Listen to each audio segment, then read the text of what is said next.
안녕하세요. 라파엘로의 생애와 전체적인 작품 세계에 대해 한번 훑어보겠습니다. 라파엘로는 르네상스의 시범도시라고 할 수 있는 우르비노에서 1483년에 태어났습니다. 바사리는 라파엘로의 아버지 조반니 산티에 대해 뛰어난 데라고는 하나도 없는 화가라고 평했지만 마르케와 움브리아 일대에서는 꽤 알려진 화가로 개인 공방을 운영하고 있었습니다. 그는 라파엘로에게 어린 시절부터 그림의 기초를 가르쳤고 1494년 죽기 전까지 우르비노 궁정의 인문주의 철학과 진보적 미술을 소개합니다. 사실 우르비노는 라파엘로가 태어나기 7개월 전에 죽은 페데리코 다 몬테펠트로 공작이 다스리는 동안 피렌체에 못지않은 문화의 중심지가 됩니다. 그는 교양 있는 군주로 르네상스의 이상을 구현하는 한편 모든 예술을 크게 장려했고 도나토 브라만테, 피에로 델라 프란체스카, 레온 바티스타 알베르티 등 당대 뛰어난 예술가들을 우르비노의 궁정으로 초대하곤 했습니다. 훗날 페루지아와 피렌체의 많은 예술가들이 라파엘로에게 영향을 미쳤지만 무엇보다도 그를 키운 것은 우르비노 시 그 자체였습니다. 훗날 그가 배우게 될 모든 지식의 기초를 제공해 주었던 것입니다. 11살에 고아가 되었을 때 그는 이미 예술가로서 조숙했고 남다른 재능을 보여줄 수가 있었습니다. 라파엘로의 알려진 최초의 작품은 까사 산티의 성모라는 작품입니다. 1498년 그가 15살에 그린 것으로 추정되는데요. 여기서 카사디 산티는 산티의 집, 그러니까 우르비노에 있는 라파엘로의 생가에 남겨진 그림이라는 말입니다. 이 그림을 그리고 이듬해인 1499년에 행렬용 삼위일체 로 스탠다르도 델라 산티시마 트리니타라는 그림을 그립니다. 여기서 로 스탠다르도는 행렬용 그림을 말합니다. 그래서 양면에 그린 것입니다. 보존 상태가 매우 나쁘지만 그림을 통해 스승 피에트로 반누치의 영향을 받고 있다는 것을 알 수 있습니다. 반누치는 페루지노로 알려진 인물입니다. 페루지노는 페루지아 사람이라는 뜻이죠. 라파엘로가 페루지노의 공방에서 도제살이를 시작한 시점에 대해 학자들에 따라 다르지만 공통적인 것은 1500년 이전에 갔을 거라는 겁니다. 그 시기에 페루지아의 성프란체스코 성당 내에 있는 오디 경당의 제단화, 성모의 대관식을 그린 것으로 보기 때문입니다. 페루지노 밑에서 그는 차분하고 정교한 분위기와 원근법, 인물과 건물 간 관계, 서정적인 인물 묘사 등을 배웁니다. 페루지노의 동정녀의 결혼과 시스티나 소성당에 그린 베드로에게 열쇠를 주는 그리스도는 라파엘로의 동정녀 마리아의 결혼에 영감을 줍니다. 밀라노 브레라 미술관에 소장된 이 작품은 최초로 라파엘로가 자신의 서명과 연도를 남긴 작품이기도 합니다. 라파엘 우르비나스라는 서명과 그 아래 그린 연도 1504년이 기록되어 있습니다. 라파엘로의 가장 대표적인 그림 중 하나입니다. 이 그림을 통해 라파엘로는 청년 시절을 뒤로하고 예술적으로 성숙한 단계에 접어듭니다. 여기에서 이미 스승을 넘어선 감성과 형식에 구애받지 않는 인물의 배치와 원근법을 구사하고 있다는 것을 보여줍니다. 1504년 말 라파엘로는 페루지노의 화풍을 넘어 다른 모델을 찾아 피렌체로 갑니다. 바사리는 라파엘로가 페루지아 출신의 베르나르디노 핀투리키오를 따라 시에나로 갔다가 피렌체에서 레오나르도 다빈치와 미켈란젤로가 시뇨리아 궁의 앙기아리 전투와 까슈네 전투를 주제로 그림을 그리게 되었다는 소문을 듣고 마음이 끌려 피렌체로 갔다고 합니다. 아무튼 라파엘로는 1504년 가을에 이미 피렌체에 도착한 것으로 추정이 됩니다.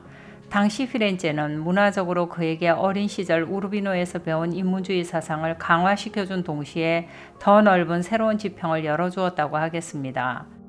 피렌체에서 라파엘로는 당대 최고 거장인 다빈치와 미켈란젤로뿐 아니라 르네상스 초기 마사초의 작품은 물론 도나텔로와 베로키오의 조각까지 거슬러 올라가 인체의 움직임을 묘사하는 다양한 방법을 연구합니다.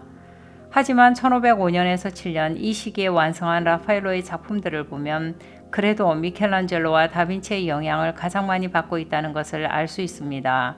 특히 1480년부터 회화에서 큰 혁신을 이루고 있던 다빈치의 영향이 뚜렷이 보입니다. 다빈치에게서 배운 자연광과 같은 고정된 빛으로 인해 생긴 명암의 강한 대조를 표현한 명암대조법과 선 대신 섬세하고 부드러운 음영을 이용하여 형태나 이목구비의 윤곽을 나타내는 스푸마토 기법은 다빈치를 능가하는 새로운 인물 유형을 창조합니다. 다빈치의 구도, 인물 배치, 몸짓이 그대로 드러나고 15세기 작품에서는 보기 힘든 편안하고 단순한 배경이 특징을 이룹니다. 둥글고 온화하면서도 단순한 얼굴에 인간적인 감정을 표현하면서도 고귀하고 숭고한 면을 보여줍니다. 이 시기에 많은 성모 마리아 연작들이 나옵니다.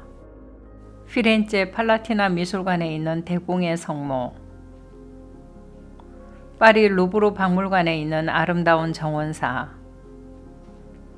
피렌체 우피치 미술관에 있는 오색방울의 성모가 있습니다. 이 작품은 미술품 복원의 상징이 되기도 합니다. 비엔나 미술사 박물관에 있는 프라토의 성모,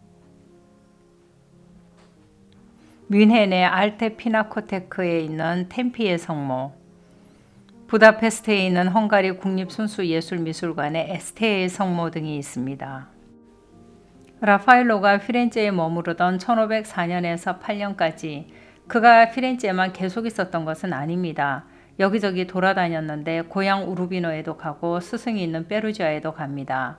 1507년 그는 페루지아에서 현재 로마 보르게제 미술관에 있는 그리스도를 십자가에서 내리심을 의뢰받습니다. 주문한 사람은 페루지아의 귀족 부인 아틀란타 발리오니입니다. 페루지아의 지배권을 놓고 집안 싸움이 벌어졌을 때 살해당한 아들의 영혼을 위해 제단화를 그려 봉헌하고 싶었던 것입니다. 죽은 그리스도를 안고 있는 젊은 청년이 의뢰인의 아들 그리포네토이고 막달레나와 마리아는 아탈란타와 그리포네토의 부인 제노비아 얼굴을 하고 있습니다. 이 그림에는 미켈란젤로와 다빈치의 영향이 확연히 드러납니다. 인물들의 극적인 표정과 무대를 연상시키는 배경은 미켈란젤로의 까시네 전투 밑그림에서 영향을 입은 것으로 보입니다. 하지만 두 화가의 격정적이고 우수에 찬 열정은 라파엘로에게서는 참신하고 차분한 형태로 바뀝니다. 다빈치와 미켈란젤로의 영향은 이 시기에 그린 많은 초상화에서도 드러납니다. 다빈치의 모나리자에서 보는 것처럼 전체 4분의 3을 채우는 인물과 뒷배경의 안정적인 삼각형 구도와 스푸마토 기법이 있고 미켈란젤로 특유의 난해한 자세와 인체에 대한 과도한 표현 같은 것을 엿볼 수 있습니다. 인물의 내면적인 특징을 잘 살린 것으로 평가받는 현재 우피치 미술관에 있는 아뇰로 도니와 부인 막달레나의 초상화가 있고 엘리사베타 곤자가의 초상화가 있습니다. 유니콘을 아는 여인과 현재 런던에 있는 알렉산드리아의 성녀 카타리나가 있습니다. 1508년 25살의 라파엘로는 줄리오 2세 교황의 부름을 받고 로마로 갑니다. 브라만테가 소개한 덕분이었죠. 그리고 죽을 때까지 12년간 로마에서 활동합니다. 라파엘로가 로마에 왔을 때 로마인들에게 그는 거의 알려지지 않은 새로운 인물이었습니다. 변덕스러운 줄리오 2세와 콧대 높은 로마의 귀족들에게 품위 있는 태도와 교양 있는 말과 행동으로 깊은 인상을 주었고 화가로서 점차 권위도 얻게 됩니다. 귀족들은 그를 자신들과 동등한 인물로 대했고 비비에나 추기경은 심지어 자기 조카 딸을 그에게 시집 보내고 싶어 합니다. 하지만 라파엘로는 베일을 쓴 여인과 라 포르나리나에 투영된 마르게리타 루띠를 향한 수뇌부를 죽을 때까지 이어갑니다. 여기서 잠시 라파엘로의 여인에 대해 살펴보겠습니다. 라파엘로의 연인 마르게리타 루띠는 원래 시에나 출신인데 라파엘로가 로마로 오자 그녀도 로마의 트라스테베레로 이주합니다. 트라스테베레라는 지역이 서민들이 살던 지역이라는 점을 감안할 때 마르게리타는 부유한 집안의 딸은 아니었던 것 같습니다. 그녀의 아버지가 그녀를 라포르나리나로 불렀다는 점 때문에 빵집 딸로 알려져 있기도 합니다. 이탈리아어로 포르노는 빵 굽는 화덕을 말하거든요. 아무튼 바사리는 라포르나리나를 라파엘로가 죽을 때까지 사랑한 여자라고 했습니다. 라파엘로의 사인에 대해서도 바사리는 지나친 사랑으로 인한 열병 때문이라고 했죠. 일만 하다가 죽은 게 아니라 사랑 때문에 죽었다는 겁니다. 판테온에 있는 그의 무덤에는 장미꽃이 지금까지도 끊이지 않고 있는데 사람들은 그를 두고 능력은 가히 신적이지만 사랑에는 이보다 더 인간적일 수 없다고 해서 그를 더욱 사랑하는 게 아닐까 싶습니다. 마르게리타는 라파엘로가 죽고 수도자가 되었는데 얼마 안 가 그녀도 죽었다고 합니다. 그녀의 아름다운 모습은 라포르나리나에서 확인할 수 있습니다. 부끄러운 표정을 지으며 상반신을 드러내고 왼팔에 얇은 밴드 하나만 둘렀는데 거기에는 라파엘로의 이름이 적혀 있습니다. 라파엘로는 여자친구를 그리면서 내 사람이라고 써놓고 싶었던 모양입니다. 로마에서 큰 인기를 얻은 라파엘로는 공방을 열어 조력자들과 함께 동시에 많은 일을 진행합니다. 당시의 바티칸 궁, 오늘날의 바티칸 박물관에 있는 서명의 방과 엘리오도로의 방 벽화를 그리고 파르네시나 궁의 내부 장식을 하고 산타 마리아 델 뽀폴로 성당 내 키지 경당을 설계합니다. 새로 건설하는 성 베드로 대성당의 건축 책임을 맡고 있던 브라만테가 죽자 라파엘로가 그 책임을 맡아 브라만테의 그리스 십자가형 설계를 길쭉한 라틴 십자가 형태로 바꿉니다. 훗날 미켈란젤로는 라파엘로가 바꾼 형태로 확정짓습니다. 그리고 바티칸 사도궁에 라파엘로의 회랑을 설계합니다. 그 외에도 각종 초상화와 제단화, 자화상과 테피스트리의 밑그림 등 분야도 다양했습니다. 특히 제단화에서 그는 따뜻하고 포근하며 인간적인 이미지로 종교화의 새로운 지평을 열었습니다. 라파엘로가 로마에서 제작한 많은 작품들에는 철학적, 신학적 깊이가 더해졌습니다. 라파엘로는 여기서도 많은 초상화를 남깁니다. 자화상은 물론 줄리오 2세 교황의 초상화도 이때 그립니다. 라파엘로의 친구이자 유명 작가였던 발다사레 카스틸리오네 초상화는 특히 유명합니다.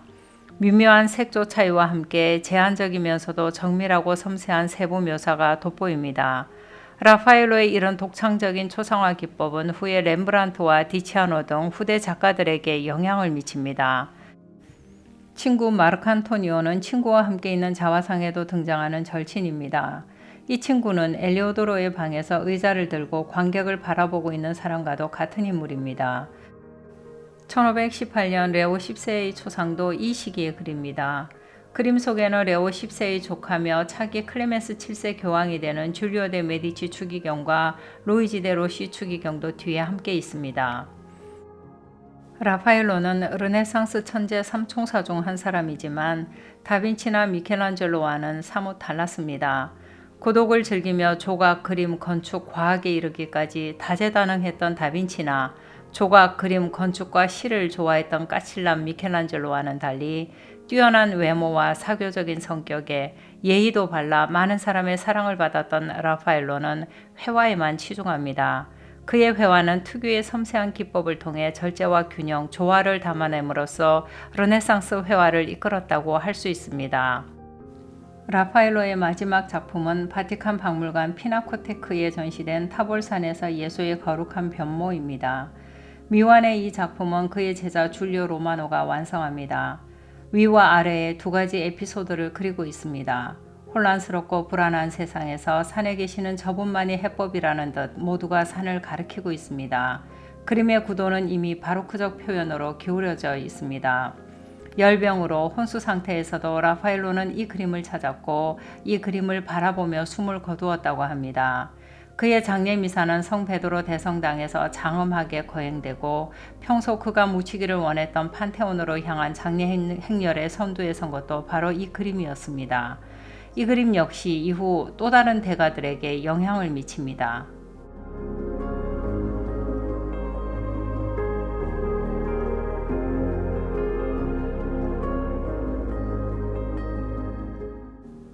그리고 자신은 타볼산에서 거룩하게 변모한 예수님처럼 자신의 변모를 기대하며 판테온에 잠들어 있습니다.